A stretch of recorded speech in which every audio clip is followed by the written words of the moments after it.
한반도를 둘러싼 바다가 서서히 달아오르고 있다. 수중 패권을 장악하기 위한 남북 간의 잠수함 전력 증강 경쟁이 본격화하는 모양새다. 우수한 성능을 갖춘 잠수함을 만드는 것이 핵무기 개발보다 더 어렵다는 말이 있을 정도로 잠수함 건조는 난이도가 높다. 실제로 잠수함을 자체적으로 설계 및 건조하고 있는 나라는 미국, 러시아, 중국, 영국, 프랑스, 독일, 스웨덴, 한국 등에 불과하다. 하지만 잠수함은 바다의 수중 환경이 복잡해 수선함이나 해상 초계기가 탐지하기가 어렵다. 그만큼 해상에서의 전략적 억제력이 크다. 남북이 오래전부터 잠수함 확보에 총력을 기울이고 있는 이유다. 1592년 임진왜란 당시 충무공 이순신 장군이 일본 함대를 격파하는 과정에서 거북선이 결정적 역할을 했다면 오늘날에는 잠수함이 거북선과 유사한 게임 체인저가 될 수 있다는 평가다. 지난 10일 경남 거제 대우조선해양 우포조선소 국내 기술로 만든 두 번째 장보고 3급 배치 1 잠수함 안무함의 모습을 드러냈다. 이날 진수식을 치른 안무함은 2018년 9월 진수한 도산한 창호함에 이어 건조된 잠수함이다. 잠수함의 두뇌 역할을 하는 전투체계와 음파 탐지기 등 핵심 장비들을 자체 개발, 국산화 비율을 기존 장보고 2 잠수함보다 2배 정도 높은 76%로 끌어올렸다. 장보고 3급 배치 3에서는 국산화율이 90%에 달할 전망이다. 대부분의 장비를 국산으로 조달하게 되는 셈이다. 손원 1급 잠수함에도 탑재된 공기분류 추진 장치는 기존 디젤 잠수함과 달리 2주 이상 수면 위로 부상하지 않고 작전을 할 수 있도록 해준다. 안무함의 가장 큰 특징은 잠수함 발사 탄도미사일 발사 능력이다. 안무함은 도산한 창호함처럼 콜드런치 방식의 수직 발사대 6개를 갖춘 것으로 알려졌다. 콜드런치는 고압, 고열의 가스로 미사일을 발사관 밖으로 사출한 뒤 미사일의 엔진이 점화해 표적으로 날아가도록 하는 방식이다. 미사일 발사 과정에서 잠수함 선체 손상 가능성을 낮출 수 있다. 다만 내부 공간이 좁고 해류에 의해 끊임없이 흔들리는 잠수함에서 탄도미사일을 발사하는 기술은 난이도가 매우 높다. 전체 중량이 최소 10톤이 넘는 SLBM을 바닷속에서 사출해 발사하려면 강력한 추진력이 필요하다. 이 과정에서 높은 압력과 열이 발생한다. 발사관을 튼튼하게 제작해야 사고를 방지할 수 있지만 잠수함 중량이 증가할 우려가 있다. 가볍고 튼튼한 발사관 제작에 필요한 합금 기술, 콜드런치 방식에 적용되는 사출용 추진제 기술 등이 확보되어야 하는데 이 기술들은 개발 난이도가 높다. 기술 개발에 성공해도 실전 배치까지는 적지 않은 시간이 소요된다. 발사된 SLBM이 엔진 점화에 실패해 추락하면서 잠수함 선체를 강타하면 해당 잠수함은 침몰 위기에 직면한다. 발사관에서 사출되지 않으면 해당 잠수함은 시한폭탄이나 다름없다. 실제로 지난해 10월 러시아 해군 원자력 잠수함 라자는 훈련 도중 SLBM 2발을 쏘려했는데 한 발이 발사관에서 사출되지 않아 불발된 미사일을 실은 채 훈련을 중단하고 복귀했다. 수십 년 동안 SLBM을 운영한 러시아도 사고를 겪는 상황에서 후발 주자인 남북은 그만큼 더 많은 신경을 써야 한다. 북한이 북극성 SLBM 개발 과정에서 지상 및 수중 사출 시험을 지속한 것도 사고 위험을 방지할 수 있을 만큼 기술적 신뢰성을 쌓으려는 의도다. 군은 공식적으로는 3,000톤급 잠수함의 수직 발사관 장착 여부와 SLBM 탑재 등에 대해 언급하지 않고 있다. 하지만 SLBM 발사에 필요한 핵심 기술 개발은 이미 완료됐으며 지상 사출 시험도 마무리된 것으로 알려졌다. 도산한 창호함이 전력화되는 2020년대 초반쯤 현무 이씨와 위력이 비슷한 사거리 800km급 SLBM이 비밀리에 전력화될 예정인 것으로 전해졌다. 북극성과 북극성-3형 SLBM을 개발한 북한도 대형 잠수함 확보에 박차를 가하고 있다. 한반도 유사시 한미연합군의 공격으로 탄도미사일 기지들이 파괴됐을 때 한반도 남부나 일본을 타격하는 방식으로 반격을 꾀하려면 SLBM 탑재 잠수함이 필요하다. 제1경 능력을 확보했다는 사실이 입증되면 한미연합군이 공격적인 작전을 취하는 것을 다소나마 억제할 수 있다. 북한이 경제난 속에서도 잠수함 건조를 포기하지 못하는 이유다. 국가정보원은 최근 북한이 SLBM 탑재 잠수함 2척을 새로 건조하고 있다고 밝혔다. 한 척은 기존 로미오급 잠수함을 개량한 것이지만 또 다른 한 척은 신형 잠수함으로 추정된다. 지난해 7월 모습을 드러낸 로미오급 개량형은 3,000톤급으로 SLBM 3기를 탑재할 수 있는 것으로 평가된다. 북극성 SLBM 시험 발사에 사용한 신포급보다 크다. 상징적인 수준을 넘어서 실질적인 전투력을 갖추는 단계로 나아가고 있다고 볼 수 있는 대목이다. 북한이 건조 중인 신형 잠수함은 4,000에서 5,000톤급으로 SLBM 6기 탑재가 가능할 것으로 추정된다. 이 같은 관측이 현실화된다면 도산한 창함과 동일한 수준의 전략적 타격력을 확보하게 된다.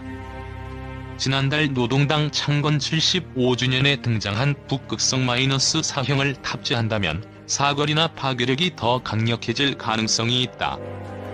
다만 북한의 신형 잠수함이 도산한 창호함이나 일본 소류급처럼 높은 수준의 성능을 발휘할지는 미지수다. 로미오급 잠수함은 수중소음이 심한 것으로 악명이 높다. 그런데 북한이 지난해 7월 공개한 로미오급 개량형은 함교 뒷부분이 튀어나와 있다. SLBM 탑재 수직 발사대 설치와 관련이 있는 것으로 보인다. 이는 구소련 시절의 러시아 잠수함에서 주로 쓰이는 방식으로 수중 저항과 소음을 유발해 서방에서는 쓰지 않는다. 김정은 북한 국무위원장이 지난해 7월 23일 새로 건조한 잠수함을 시찰했다고 조선중앙TV가 23일 보도한 모습. 왼쪽의 붉은 원은 SLBM 발사관이 설치된 것으로 추정된다. 세계일보 자료사진. 북한이 1970년대부터 잠수함을 운용했고 연어급이나 유고급 잠수정을 건조한 경험도 있지만 2,000톤 이상의 배수량을 지닌 잠수함을 만드는 것은 차원이 다른 문제다. 로미오급 잠수함을 개조한다 해도 수중 항해 특성이 달라지는 만큼 안정성 등의 부분에서 검증이 필요하다. 북극성 SLBM을 개발했지만 발사 과정에서 사고가 발생하는 망신을 당한다면 북한의 핵능력에 대한 불신만 키울 뿐이다. 북한이 로미오급 개량형을 진수해도 실제 작전 능력 확보까지 진통을 겪을 수 있다는 관측이 나오는 대목이다.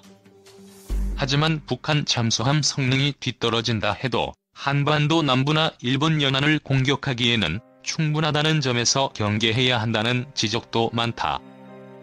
북한 잠수함들이 신포항에서 자취를 감추기만 해도 한미연합군은 동해 전역에서 감시를 강화해야 한다. 북한으로서는 해군기지 인근 해역에서 대기하는 기만작전으로도 상당한 효과를 거둘 수 있다. 특히 북한 잠수함 활동 영역인 동해는 난류와 한류가 교차해 수계가 빈번히 발생, 잠수함 탐지가 쉽지 않다. 북한의 신형 잠수함이 실제로 모습을 드러낼 경우 대응책을 놓고 군 당국의 고심이 깊어질 전망이다. SLBM 수직 발사대 갖춘 3,000톤 잠수함 진수 몸집 2배, 자막 능력. 국내 독자 기술로 개발된 한국군의 두 번째 3,000톤급 중형 잠수함 안모함이 착공 4년 만에 웅장한 모습을 드러냈다. 서욱 국방부 장관은 10일 오후 거제 대우조선해양 오포조선소에서 안모함 진수식을 주관했다. 안모함은 2018년 9월 진수한 도산한 창호함의 연장보고 3급 배치 1, 2번함으로 국내에서 독자적으로 설계하고 건조됐다. 배치는 같은 종류로 건조되는 함정들의 묶음을 가리킨다.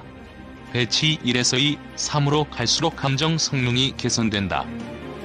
특히 초기 설계 단계부터 민관군 협력으로 잠수함의 두뇌 역할을 하는 핵심 장비인 전투체계와 소나를 비롯해 다수의 국내 개발 장비 등을 탑재했다. 전체 국산화 비율은 76%다. 기존 1,800톤급보다 몸집이 2배 커진 안무함은 길이 83.3m, 폭 9.6m로 AIP 시스템을 갖춘 디젤 잠수함이다. AIP 시스템을 갖추면 구형 잠수함과 달리 수면 위로 부상하지 않고 수중 작전이 가능하다. 실제로 안무함은 2주 이상 장항이 가능해 해군의 잠수함 작전 범위가 넓어질 전망이다. 수중 최대 속력은 20kts 이상으로 탑승 인원은 50여 명이다. 안무함은 도산한 창함과 마찬가지로 잠수함 발사 탄도미사일 발사관이 6개인 콜드런치 방식 수직 발사대를 갖춘 것으로 전해졌다.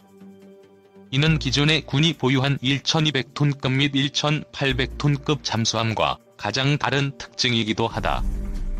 특히 콜드런치는 발사관에서 고압, 고열의 가스로 밖으로 불어낸 미사일이 점화해 날아가도록 하는 방식이다. 미사일이 발사관 내에서 점화된 후에 발사되는 한런치 방식보다 잠수함 손상을 줄일 수 있고 적에 노출될 가능성이 줄어든다는 장점이 있다. 현재 3,000톤급 잠수함을 건조 중인 것으로 알려진 북한 역시 같은 방식의 SLBM 콜드런치 기술을 개발 중인 것으로 알려졌다. 다만 군은 공식적으로는 3,000톤급 잠수함의 수직 발사관 장착 여부나 직경, 길이는 물론 SLBM 개발 여부를 언급하지 않고 있다. 안무함이라는 함명은 독립운동에 공헌하였거나 광복 후 국가 발전에 기여한 인물을 사용해온 전통에 따라 봉오동과 청산리 전투 주역인 안무 장군의 이름을 땄다. 안무 장군은 대한제국 진위대 출신으로 일제의 군대 해산에 항거하면서 독립운동에 투신했다.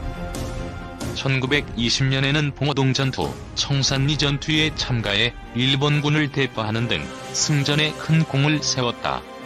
그러나 1924년 일본 경찰의 습격으로 총상을 입고 체포돼 같은 해 순국했다. 한편 이날 함정에 연결된 진수줄 절단은 해군 관습에 따라 서장관의 부인인 손소진 여사가 절단했다. 이어 서장관 내외가 배의 안전을 기원하는 의미의 샴페인 브레이킹을 했다. 현대의 진수식은 19세기 초 빅토리아 여왕 시절에 영국에서 유래됐다.